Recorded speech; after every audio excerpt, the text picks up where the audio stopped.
Hello and welcome to This Old Browser, the web series dedicated to providing tips, tricks, and tutorials to beginners and seasoned developers on creating practical applications using native JavaScript and making full use of your web browser's capabilities. On today's episode, we will be creating a screen recorder using about 80 lines of native JavaScript in a single HTML file that can be opened locally in the browser. The tools required for this project are a text editor and modern web browser. I will be using Notepad++ for editing and testing the page in Firefox and Chrome browsers. The end result will be a single text file that can be opened with a browser and provides an interface for controlling its built-in screen capture API. The purpose of this tutorial is to demonstrate that you can begin programming with just a few household items. Begin the project by creating a new text file in your editor and saving it as index.html in a desired location on your computer. Create a blank web page by adding the HTML, head, body and script tags to the HTML file. HTML stands for Hypertext Markup Language, and it is optimized for sending web pages from servers to web browsers. JavaScript is the scripting language for web pages. It is a lightweight programming language that is not compiled but interpreted by the browser at runtime. By using native JavaScript, we can avoid extra overhead and dependencies from external libraries by utilizing the browser's built-in APIs. You can learn more about HTML and JavaScript at the Mozilla Development Network website and by accessing the browser's development tools. Some browsers provide access to developer tools like HTML Inspector, JavaScript Console, and Style Editor by pressing the F12 key. Once you have a blank web page, you can begin writing JavaScript inside of the script tag. First, we will declare variables that will be used by multiple functions in the program. There are 5 ways to declare variables in JavaScript.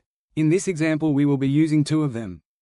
Let declares a block-scoped variable, optionally initializing it to a value. In our first line of JavaScript, we will declare the media recorder variable that will later be assigned the value of the browser's built-in media recorder object. We will create the second variable using const, which declares a read-only name constant. This variable will be initialized to an empty array that will be used to store video data while recording. These 2 variables are not declared within a function and can be used by any function within our program. I have capitalized these variables to illustrate they are not scoped to any block of code or function but rather, the entire script. Next, we will create an event listener that adds the single DOM element interface when the page is loaded. The listener will target the window load event, then add a button that will be used to start and stop the screen capture. In this example, we will simply set the event handler property of onLoad in the window object to the function we want to run when the event is triggered. Within this function, we will create an HTML button element using the createElement method and assign the object to a new variable. Then use the variable to set properties to the object before appending it to the body of the web page. The createElement method returns a new element to be used in the document. In this case, it is an HTML button element. The value initialized to the new variable is a JavaScript object representing a button created by the browser with the document object model. The document object model is a programming interface for web pages. Here we are using it to create the main interface for the screen recorder. We will set the button's ID property to main button. The inner text to start recording. Add an HTML attribute to the element called recording state with the value off. Then set the event handler property to the next function we will be writing, called ABHandler. The final line of code in the block uses the append child method of the body object to add the button to the web page. We will now write the ABHandler function that we assign to the onClick property of the main button. The function declaration creates a binding of a new function to a given name. We have already determined the name of this function and set the onClick event handler property to it. The code within this function will be executed when the main button is clicked. We will use the getElementById method to retrieve our main button in its current state from the document object model, then the getAttribute method to read the value of the recording state attribute from the returned object. The current value of the recording state attribute will determine the behavior of our single button interface. We will evaluate this value with a switch statement. A switch statement evaluates an expression, matching the expression's value to a case clause, and executes statements associated with that case. Here the expression is a single string, the value of the recording status attribute, so the case that matches the value is the one executed. The switch statement provides extensible flow control to the singular evaluation of an expression. Here, we are using it to determine if the recording state value is either on or off.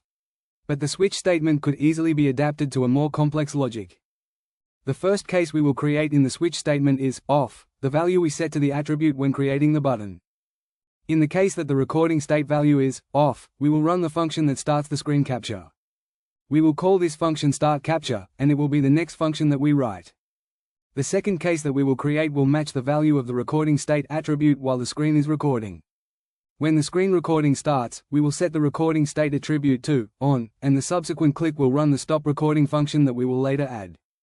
The stop recording function will stop the screen capture, revert the recording state attribute to off, and call the function that downloads the screen recording. The final clause in the switch statement will be a default clause containing a break statement, which will terminate the switch if the value of the expression does not match any of the case clauses. It is important to include break as the final statement between two cases to prevent the default fall-through behavior of proceeding to the next clause. Now we will write the startCapture function. This function will run when the value of the recording state attribute of the main button is off, and matches the first clause of the switch statement in the main button's onClickHandler function. The async function declaration creates a new function enabling asynchronous, promise-based behavior. The getDisplayMedia method of the media device interface returns a promise. We will use the await keyword to indicate that the resolved value is initialized to the new variable once the user selects a screen to record.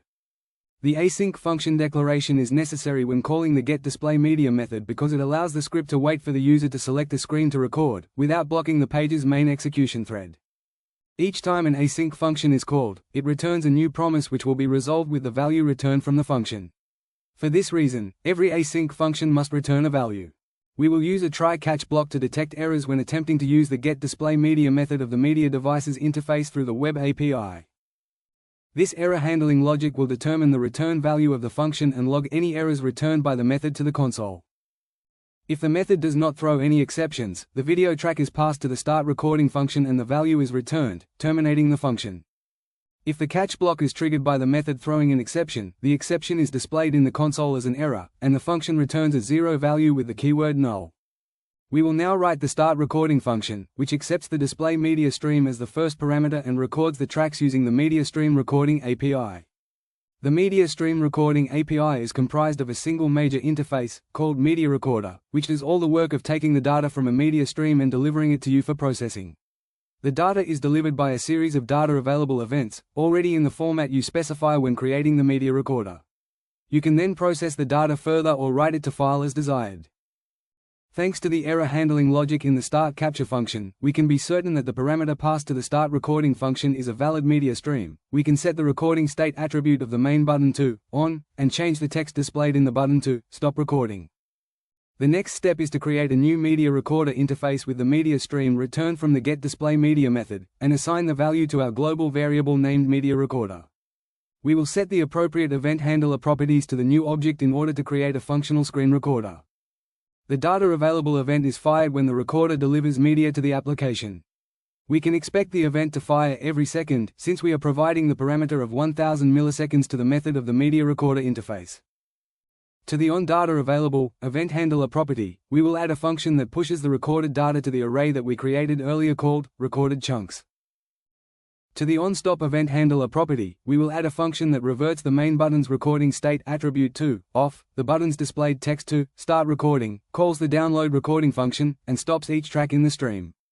With the event handler properties set, we can call the start method of the media recorder interface with the optional timeslice parameter of 1000 milliseconds. Next we will write the stop recording function that is called by the main button's onClickHandler when the recording state attribute is set to on. This function simply runs the stop method of the media recorder interface, and the onStop event handler property we added will be responsible for the rest.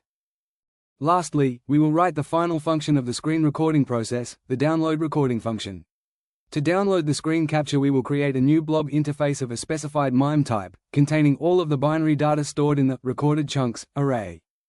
The blob constructor returns a new object containing raw data with properties and methods that provide the underlying functionality to the file interface in JavaScript.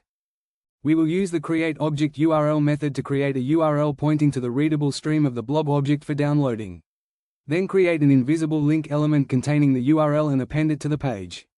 We can set the file name of the download with the download property, then begin the download by invoking the click method. Once the download has begun, we can remove the download link from the page and the URL object from memory. Now that all the necessary elements are in place for our screen recording app to run, let's open the file in the Chrome browser. The console is reporting an error on line 68 of the script. Let's check it out. It looks like the new blob constructor has a typo.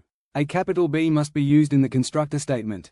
Changing the lowercase b in the new blob constructor to uppercase should solve the issue.